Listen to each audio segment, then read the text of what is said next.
Just today, I received a call from someone crying out, "Help me, I'm drowning." Do you feel like you're drowning, overwhelmed, inundated by the deluge of pressures, demands, expectations, being tugged in all different directions, especially today with so much confusion, polarization, distortions, even technology, which offers us so many gifts, can create information overload. All of us will experience in our lives times when we feel like we are flooded, like we are drowning in the raging floodwaters around us. What can you do about it? Please join me in this vital discussion. Help, I'm drowning, for methodologies, tools, resources to protect ourselves and actually grow through the floods that rage around us.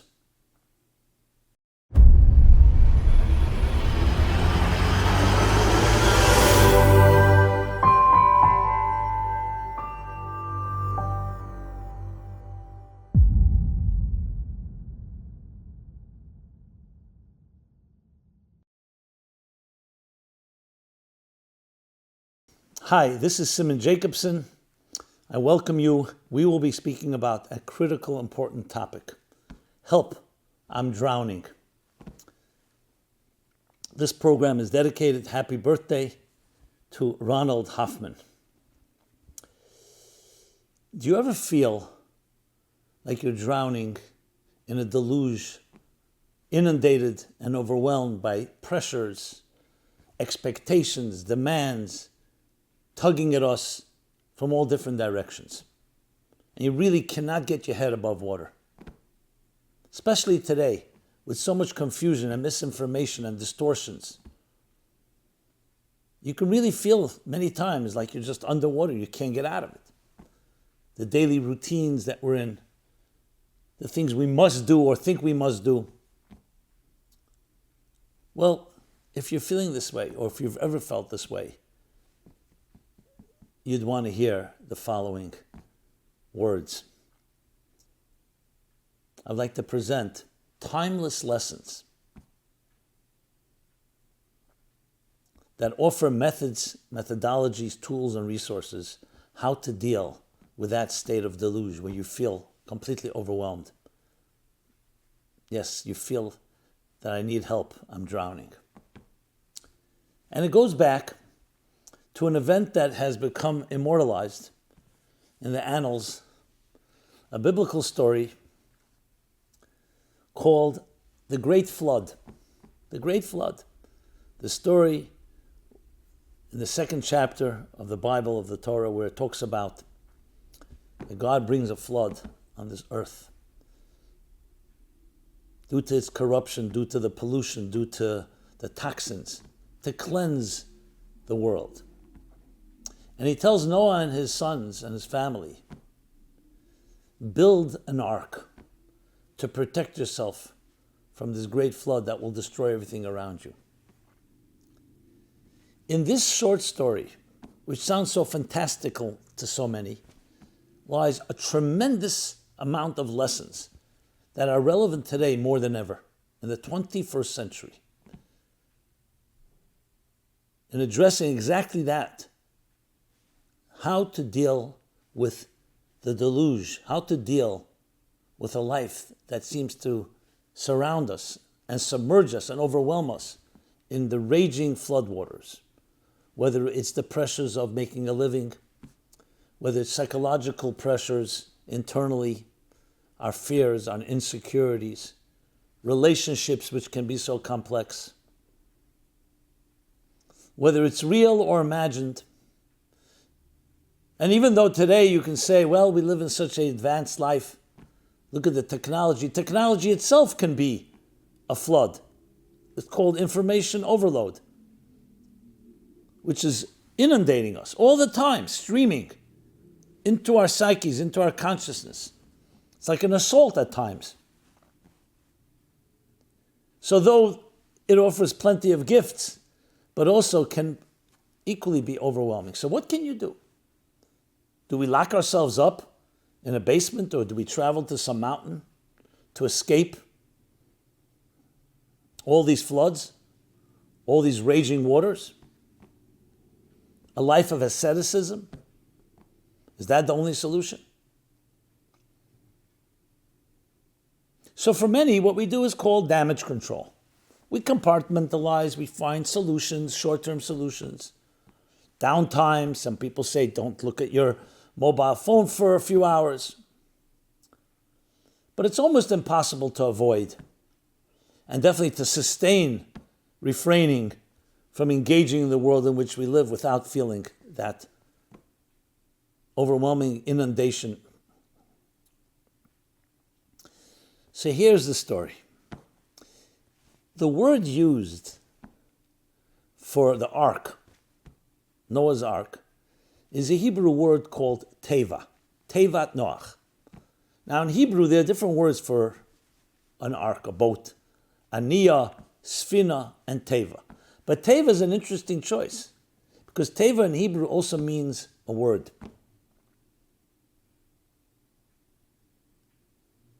A word. Now what does a word have to do with an ark? Says the great mystic, the Baal Shem Tov, the 18th century master, Rabbi Yisrael Baal Shem Tov says, because when you're surrounded and overwhelmed by flooding rage waters, build aselacha, build for yourself words, sacred words that serve like an ark, that protect you, insulate you. And not only do they protect you, you actually ride above the waves. And the more the waves grow, the more the raging floodwaters, the higher the ark is elevated. So let's analyze what this means in our personal lives, because it carries within it practical lessons. Practical. Not just compartmentalizing, damage control, and other short-term solutions, but long-term solutions. So there's another expression that says, raging waters cannot extinguish the fire in my soul. What that means is that each of us, whether we know it or not, has within us a powerful force. We'll call it a soul. I love Michelangelo's response when he was asked, how do you carve those angels in the marble? Those beautiful angels? Those exquisite, heavenly, celestial life forms? He responded, I see the angels trapped in the marble, and I carved and set them free. We each have inherent angels, flowers, beauty, songs within us. But they get trapped. They get trapped in the hoo-ha. They get trapped in the overwhelming forces of material life. We're thrust into this world. We're thrown into this world. If we're lucky and we're blessed, we grow up in a home, a nurturing home, which serves somewhat like an ark, which we'll talk about some more briefly. 9 months we spend in our mother's womb, again like an ark, protected. Protected from what? From the elements, from the forces, until we develop, or we should be developing, resources and tools to be able to enter into a world that can be hostile, that can be demanding, that can be cruel, corrupt. But let's say we didn't develop those tools, or we didn't have that protective insulation. Then you're going to feel overwhelmed again and again. There may be moments of respite. We find ways to escape. We find ways to get away from it all. But they're ultimately escapes. They're short-term comforts. To create a long-term comfort, to create a long-term oasis, is having an understanding that the forces around this world don't define or shape you. It's that inner soul that defines you. But that soul has been now thrust, has been put into a world, a material world. So what do you do about it? That's why we need to have something that protects that soul, that provides an insulation, that provides so-called immunity from being impacted, exactly as it is with an ark on the water. You build a boat, you build a ship, and that ship rides on the waves. Now you could say, 1 second, anything you put in the water sinks. But the ship is built in a certain way that's able to ride above the waters. This is one of the oldest technologies ever developed. Noah's Ark is maybe one of the first documented ones. What does this boat and ship do? It doesn't avoid the water. It actually rides on it, but it protects you from drowning, from being flooded. Says the Baal Shem Tov, what does that represent? That represents the words, the holy words that you surround yourself with. When a child indeed is in its mother's womb, or as young children we're growing up in a nurturing home, what is that home providing? Besides love, unconditional love, and protection, it's a sense of security. It's a sense that the things that happen in the world around you, we are protecting you from. And even if they're beautiful things, but you have to know how to harness them. So you have your inner hearth, that inner sanctum. When that's developed properly, then no matter what is going on around us, we are protected from. That's what sacred words do. It's just like when you listen to a song and you close everything off and you just transport it to another time and place. You're surrounded by the sound. They actually call it surrounded. The same thing is with holy and sacred and spiritual words, whether it's words that speak to our mind or words that speak to our heart, words of Torah or words of prayer, cognitive or emotional. These words take us to another place. They transport us to another place. And when you're informed by them and educated by them, that gives you the direction and the strength and the courage and the fortitude that no matter what is raging around you, you have your focus, your vision. So what is the solution? The solution is to develop your personal ark. Your personal words, the words that you read, the words that you study, the words that you sing, that allow you to have something to hold on to no matter what is going on in the world around you. But this was not told to us, so many of us are not even aware of this seemingly simple solution. Why is it not so simple? Because if we're not aware of it, that's the first problem. Number two, even if you are aware of it and you're already in the roller coaster, on the roller coaster of your life, it's very hard when you're going 90 miles an hour to suddenly build a boat, especially when there's a storm outside. That's why we have to do it as early as possible. And that's indeed why a child, before it enters in this world, has 9 months. And we're told that during those 9 months, not just the physiological and biological part of the child is developing, but also their spiritual, psychological, emotional, and cognitive faculties are developing. Indeed, there's a fascinating Talmudic statement that says that every child in its mother's womb, all the information it needs for life is being downloaded in it. All the words, all the ideas, because words, of course, are not just words. We're talking about words that convey ideas, feelings, vision, purpose. And then upon birth, we're made to forget consciously, but not superconsciously. So we have everything we need within us. The angel is right there within you. But now, you need to develop the language, the words, to reacquaint yourself with that which was downloaded within you, and build that. And that's called education. Education is not just about data and information and knowledge. It's about methodology. Not just the how to do things, but why we do it.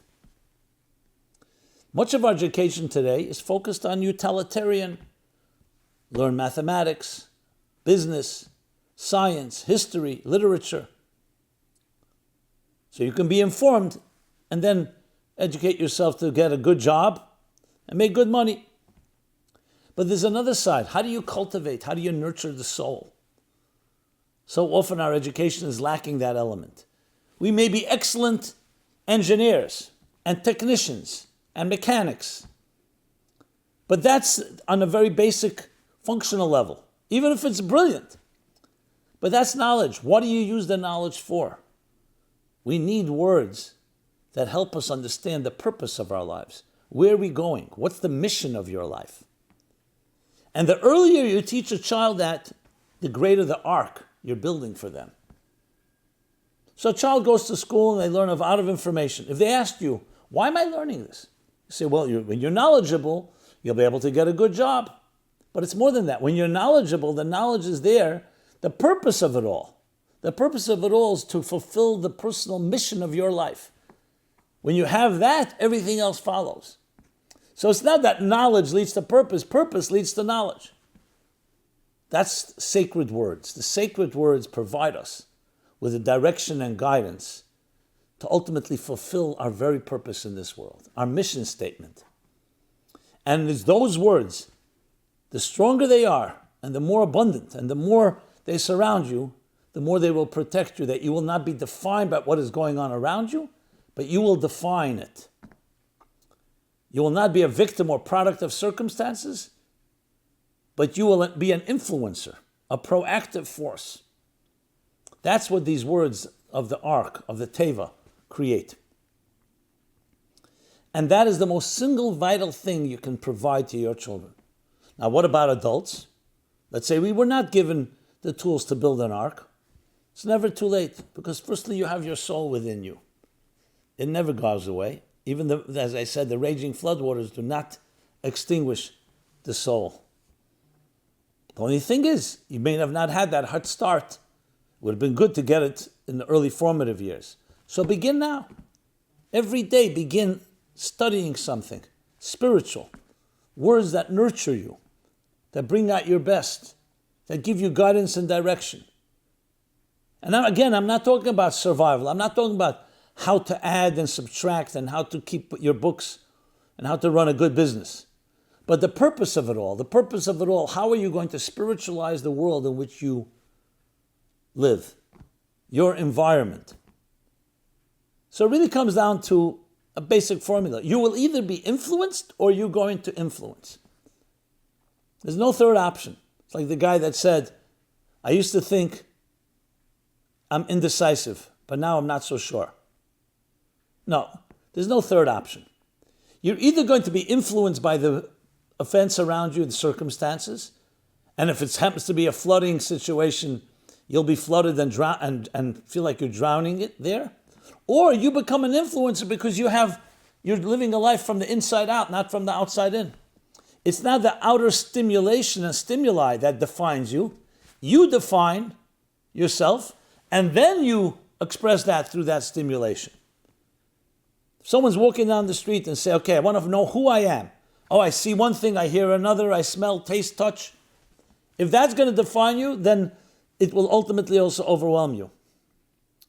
But if you find your soul within and its purpose and mission, I am here, that wherever I walk, wherever I go, whatever environment I'm in, whatever my sphere of influence, I am here to spiritualize, to elevate, to bring kindness, generosity, virtue, light, illumination, and warmth into that cold and dark place, then wherever you go, that's your opportunity to shine, to express yourself.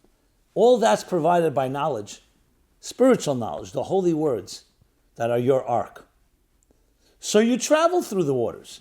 We're not going off asceticism, off to some mountain, escaping somewhere. You're traveling through the waters.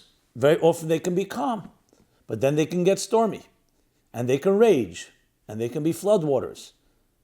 But you're not coming unarmed. You're in an ark. So it's not about not engaging in the world. It's going to work, doing everything you have to do. It's adding something, adding that extra layer of insulation that allows you to ride through it and not be hurt by it. Just to give an example, I remember after my book, Toward a Meaningful Life, was published, So I met many, many people who had read the book and were influenced and impacted by it. One businessman in New York City reached out to me, well-known businessman actually. And he wanted to meet with me. We met, and he shared with me the following. He says, someone gave me a copy of your book. I love to read, and this book really has made a tremendous impact on my life. He's a CEO of a very prominent company. He says, I'm known as a cutthroat shark. I'm ethical, but I'm tough in business. After reading your book, especially the chapters on business, on wealth, on charity, where it's suggested that even your work doesn't have to be a place of war. You can also refine it. And one of the ways to refine it is be charitable. Perhaps put a charity box on your desk in your office, not on your home. In your home, many people at work, they're very tough. At home, they become like little lambs. But even in your office, you can also refine. You can also harness without compromising your business. So I did that. I put a charity box on my desk. And we have different level meetings, high level meetings. I meet all kinds of different investors and people and clients and so on. And they all see this charity box. And they see before a meeting, I put in a coin. And then I started suggesting that they do the same. At the end of the meeting, before the meeting. And it became a conversation piece. What is this exactly? We don't know you as such a person. And we say, yes, well, I happen to be this type of person. It's not a contradiction to our negotiations and our discussions. He says it changed the entire climate, the entire interactions, and created much deeper trust because they started seeing me as a human being, not just as an adversary, a business adversary. And then I purchased several cases of your book, and I keep it in my office, and I give it out to people. What does this capture? What does this tell us? He did not change his business. What he did was he built an ark. That life is not just defined by our tough negotiations and by our business deals. Even if it ends good, but it's still a negotiation. There's more to life. It's about using your business to be a catalyst, a springboard for bringing light, generosity, kindness in this world. He built an ark. Over the years, and I know him quite a while, he's had his troubles, his difficulties. But the ark that he built has changed not just his interactions in business, but his very life, because he is not defined by the flooding rage waters around him. He defines it now. And he's told this to me many times. He says, not only did it not hurt my business, it made it grow, but it did something even more for me. I found myself. Because till then, I was defined by my successes or failures at work, my performance. Now I'm defined by the soul within me. And it was all due to the words he read in the book, the words that empowered him. So words are more than just words. We're talking about special words, soulful words. And my book is just an example, and I hope it lives up to that purpose. What these words do is they give you, essentially, there's like an armor, for another way to put it, armor, but good armor, soulful armor. They protect you, they surround you. Their ideas and their values and their beliefs that are conveyed through these words and these letters become your ark. So no matter what is happening around you, you are in your protective ark. You engage in the world, but you remain above it. And you're not defined by it. That's the difference between a drowning person and a person who doesn't drown. One is navigating the waves, and the other is overwhelmed by the waves. And that is, my friends, a tremendous tool. It goes back thousands of years. Teva, to build yourself an ark. And that ark will serve you, serve your children, serve your families. Whoever you may be, whatever situation you're in, every one of us can use this. So the next step is to find those words. Where do you begin? Well, since I'm speaking, try Toward a Meaningful Life. Try some other books, some other things I've written. But I'm no monopoly over words that can protect you. It's just that I'm sharing words right now, and hopefully these words themselves will help create that type of insulation, oasis, or the different words we can use. and allow you to be greater than you can ever be. So find words that resonate with you. That's the key thing to look for. Don't force it. Read something speaks to your heart. Put it aside and say, this is something I should return to. And I'm not talking about just words of inspiration or words that entertain you. I'm talking about lasting words, eternal words. They have a certain power to them because they create a narrative. That's what words do. A narrative that when added to your natural narrative of your life, of the things you're already involved in, create that layer, that armor, that protection, that protective layer that allows you to navigate through life in a far different way. There's so many other lessons that can be learned from this, but I wanted to keep it focused to this key point because it's so vital. And I sometimes take it for granted myself. I'm a man of words. I write, I teach, I speak, I study. And yet you don't always appreciate it until you step back. And I was thinking about it, especially in this period in time, the COVID era, and all the other confusions around it, the media, and you start saying, where am I getting my information from? How do I know what's true? This one says one thing, this one says another. The political polarization. The list goes on. So if we ever needed protection, immunization, we need it now. And I actually don't like the word protection because I'm not suggesting protecting from an enemy. I'm suggesting really something that is healthy and needed, even if there was no raging floodwaters, but especially when they are. And it's vital, especially with our children growing up in this era, where everything is coming and streaming to them on their phones, on other devices, social media. So much. And all of it is overwhelming. A lot of it is junk, frankly, and nonsense. I remember reading an article by William Safire. You may remember him. He was a columnist years ago in the Times. And when the information revolution was taking hold through the internet, through the web, through technologies, I remember him writing that there was a time where journalists, their strength was that they were able to find a scoop, a piece of news, an inside piece of information no one else had. He says, now the opposite is happening. All that information is being made available to everyone. So he says, what will be our role? Good journalists, he says, we will be information traffic police. To filter through it all and find what is vital to you. The exact opposite. There was a time we had much less information, and the key was to find a piece of information. Now we have so much information, the key is to, how do you discover in the deluge, yes, in the flooding rage waters of all this information, how do you discover what is important and what is not? That is only by surrounding yourself with words that give you direction and vision and mission and purpose and guidance in life. So then, when you're faced with a lot of information, you can filter through it. You can rummage through it and say, okay, here is what is vital. Here's a priority. This is a means and this is an end. To be able to create that type of prioritization and clarity. That's where we are today. So we have this lesson that is so vital all times, but especially today more than ever, and can literally change your life. So that's the lesson. Help. I'm drowning. Yes, we're all drowning in some ways. The best help we can do is not just throw you a life raft, but to actually help you build a life raft, to help you build an ark.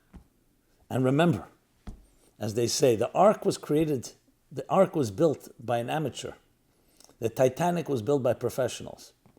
The great Titanic was brought down by the Atlantic Oceans, by an iceberg, and then by the ocean. The ark was built by an amateur. Noah didn't know how to build an ark, but what he had was direction. He had divine inspiration. He had words to work with. And that's the key difference. The Titanic was the most mighty ship at the time. Unsinkable, they called it. But that exactly is why that arrogance is exactly what caused it to be sinkable. Didn't have enough life rafts, lifeboats, didn't have all the proper preparations. There was a certain overconfidence. And nature overwhelmed it. So when you start building your life around your material successes, or you convince yourself I'm a self-made person, that's the first mistake. An ark, the words, holy sacred words that surround us, is what creates also the humility and the openness to a higher state of consciousness and awareness. That's not about you. I don't care how big of a ship you create. It has to be a ship that has that humility. That's not about you, that there's more to existence than you. And when you have that surrounding you, that's indestructible. Indeed indestructible. And you see that throughout history. The things that are eternal, eternal truths, immortal ideas are the ones that are surrounded by an ark. And that's what allows it to ride through any given situation and survive. The great nations through history, whether it was the Romans or the Babylonians or the Persians or the Egyptians or the Spanish Empire, they're all gone because they grew by their own technologies and their own devices, and then they died by it. Like they won by the sword and then they lost by the sword, their own egos, because they felt their strength was coming from their own power, from their armies, from their wealth. That's not where strength comes from. That's not where resilience comes from. It comes from the ark of the holy words that we surround ourselves with. And indeed, there's actually a Jewish custom that when a child is born, you surround the child with words, Hebrew words. So my dear friends, this is an excellent opportunity to begin anew.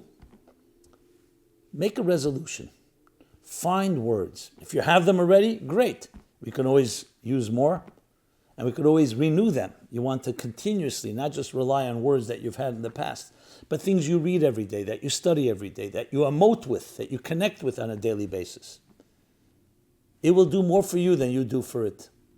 It will create that beautiful ark for you, for your loved ones, that allow you to travel everywhere, but you have the ark that surrounds you. It can be invisible to many, but it's not invisible to you because it's what you surround yourself with. I remember when I was in yeshiva in school, so one of the suggestions our mentors would tell us is that when you walk in the street, even for whatever it may be, always have words in your mind to think about. Memorize words, which I did. It was one of my work that I did was memorizing, remembering. But it wasn't just about remembering, it was what you live with. So when anything going on around you distracts you, you have those words that you can ride on. And literally ride on. So that is an additional suggestion within the general suggestion about words, to have them with you all the time. Certain phrases, statements. Birth is God saying you matter. The soul never dies. I mean, there's so many different expressions. Keep them with you. Be cognizant of them. Turn to them when you need them. And they will, in turn, help you float, help you rise above, transcend the flooding rage waters that so often have the power to deluge us, to overwhelm us. May you be blessed finding those words, the protective garments that allow you to not be impacted by the raw and harsh elements around us. And may be blessed to also be elevated by those waters once you have that ark. This has been Simon Jacobson, meaningfullife.com, our website, where you can find many more resources and tools and life skills that help us deal with the floods around us, help us grow, help us deal with any of our challenges. Check it out. Please share this. Please, above all, I'd love to hear your comments, feedback, thoughts, suggestions. Be blessed. Stay healthy. Have your ark always available to protect and elevate you in every given circumstances. May we not have to face floodwaters. May we not have to face any type of losses or pain or suffering. But when it does come our way, any force that may overwhelm us, we have our ark ready. God bless you. Be well. This program is brought to you by the Meaningful Life Center. Please help us continue our programs. Make even a small contribution at meaningfullife.com/donate.